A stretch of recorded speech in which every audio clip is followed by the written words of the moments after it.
14 June মরক্কোর বিপক্ষে মাঠে নামছে ব্রাজিল। ব্রাজিল মানেই ফুটবলের রাজত্ব, ব্রাজিল মানেই বিশ্বকাপ জেতার স্বপ্ন।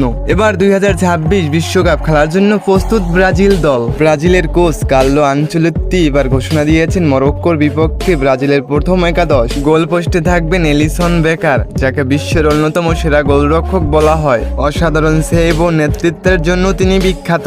রক্ষণভাগে থাকবেন ওয়েসালি, গ্যাব্রিয়েল, মার্কুন হোস এবং অ্যালেক্সান্দ্রো। মার্কুন হোসের অভিজ্ঞতা ও গ্যাব্রিয়েলের শক্তিশালী ডিফেন্সের ব্রাজিলকে অনেক আত্মবিশ্বাস এনে দেয়। অ্যালেক্সান্দ্রো আক্রমণ ও রক্ষণে দুই দিকেই সমান কার্যকর। আক্রমণ ভাগে থাকবেন রাফিনিয়া, নেইমার এবং ভিনিসিয়াস জুনিয়র। রাফিনিয়ার গতি ও ড্রাভেলিং এর প্রতিপক্ষের জন্য বড় হুমকি। নেইমার একজন ব্রাজিলের সবচেয়ে বড় তারকা, যার দক্ষতা ও গোল করার কারণে ম্যাচের মোড় ঘুরিয়ে দিতে পারে। ভিনিসিয়াস জুনিয়র, যার অসাধারণ গতি এবং গোল করার কারণে বিশ্বজুড়ে প্রশংসিত।